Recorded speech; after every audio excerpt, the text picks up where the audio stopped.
ኢትዮጵያ የምትገኝበት መልካም ምድራዊ አቀማመጥ ወሳኝነት የዓለም ሀገራት ትኩረት እንድትሆን አድርጓታል። ይህም በየዘመኑ ቀና ለማለት የምታደርገውን ጥረት ለመፈተን የውስጥና የውጭ ጠላቶች በብዙ ሲተጉ ተስተውለዋል። አሁንም ይህንን የውድቀት ታሪክ ለመፋቅ በሞከረች ቁጥር የሚገጥሟት ፈተናዎች አልቆሙም። ኢትዮጵያ በሁለት እግሯ መቆም እንዳትችል የሚሹ የሚሰሩ ሀገራት ባሉበት ሁኔታ ኢትዮጵያውያን የናሽናል ኢንትረስትን ለይተው ማወቅ ካልቻሉ ለፖለቲካ ፍጆታ ብቻ ለጥላት ፍላጎትና ጥያቄዎች ተላልፈው ከተሰጡ የነሱን ፍላጎት ለማሳካት ቀላል መንገድ ይመስላቸው ከጥላት ጋር ማበር ነው።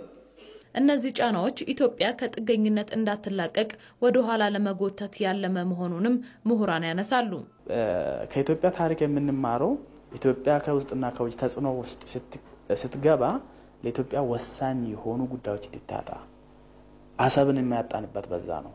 እነዚህ የታሪክ ውጣ ወረዶች የሚያሳዩት ኢትዮጵያ ብዙ ነገር ያጣች ከውስጥና ከውጭ ትልቅ ተጽዕኖ ሲመጣበት ትላልቅ ነገሮችን አጣለች።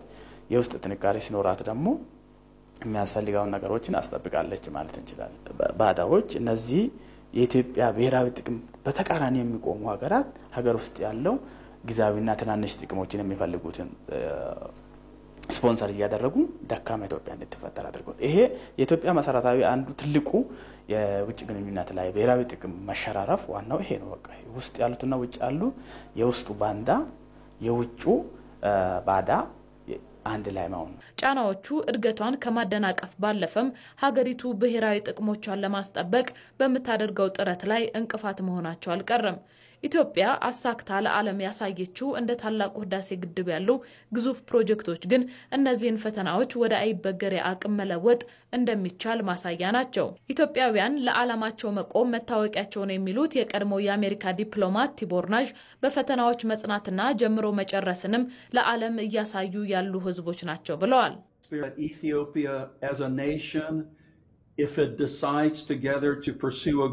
ኢትዮጵያውያን በጋራ አንድን ግብ ዓላማዬ ብለው ከያዙት ያንን እውን ከማድረግ የሚያቆማቸው ኃይል የለም። በዲፕሎማትነት ዘመኔም በከፍታም ይሁን ዝቅታ ዓላማቸውን ለማሳካት ሲጥሩ ለመመልከት ችያለሁ። አንዳንዶች ይህንን የማይናወጥ አቋሟ ግትርነት ነው ቢሉም ለኢትዮጵያውያን ግን በአቋም መጽናት ነው።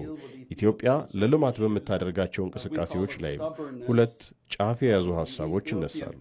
ነገር ግን የቀኝ ግዛት ሐሳቢዎችን በመተው ለጋራ ተጠቃሚነት መቆም የግድ ይላል። ምክንያቱም አሁናዊ የጂኦ ፖለቲካ አካሄዶች ተቀይረዋል። ይህንን መቀበል ይኖርባቸዋል። ኢትዮጵያ ያነሳቸውን የባህር በር ጥያቄን ከጸባጫሪነት አኳያ የሚመለከቱት ሀገራትም አንድ ሁለት ብቻ አይደሉም። የዚህ መነሻም ኢትዮጵያን በአግባቡ ካለማወቅ የመነጨ ነው።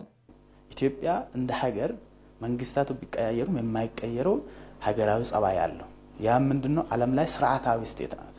ኢትዮጵያ ለራሷ ብቻ ሳይሆን ወደዛ መሄድ ለአካባቢው ህብረተሰብም ለዓለም ሀገራትም ኮንትሪቢዩሽን አለ። ለምሳሌ አሁን ይሄ ከኢትዮጵያና ደቡብ ሱዳን ውጪ እዚህ አካባቢ ያሉት ሀገራት ሁሉ አክሰስ ቱ ዘ ሲ አላቸው። ይሄ ግን ያለማ ነው። ለምሳሌ ሙጽዋን ብትወስድ አሰብን ብትወስድ ዝም ብሎ ነው የተቀመጠው፣ ምንም ስራ የለም። ኢትዮጵያ ወደዛ ልቅራብ ወደዛ ብትቀርብ ብዙ ህዝብ ነው። ብዙ ህዝብ ማለት ፕሮዲዩስ ያደርጋል። ፕሮዳክሽን ደግሞ ሀብት ያመጣል፣ ንግድ ይመጣል፣ ኢንቨስትመንት ይመጣል፣ ቱሪዝም ይመጣል። ይሄ እድገት ዲቪደንድ ነው ለነሱም ይሆናል። ኢትዮጵያ ወደዛ ብትቀርብ ያ ይሰራል ማለት ጥሩ ነገር ነው። ኢኮኖሚ ነው ዲቪደንድ ነው። ለአካባቢው ኢኮኖሚ ትሩፋት ነው ይጠቅማል። እኛንም ጠቅሞ እነሱም ይጠቅማል። በፈተና ጸንተው ኃያል የሆኑ ህዝቦች ታሪክ እንደሚያስታውሳቸው ሁሉ ኢትዮጵያውያንም ጫናዎችን በመቋቋም የተጀመሩ የከፍታ ስራዎች ላይ በጋራ እየቆሙና ታሪክ እየሰሩ መሆኑን ግዙፍ ፕሮጀክቶች ማሳያ ናቸው።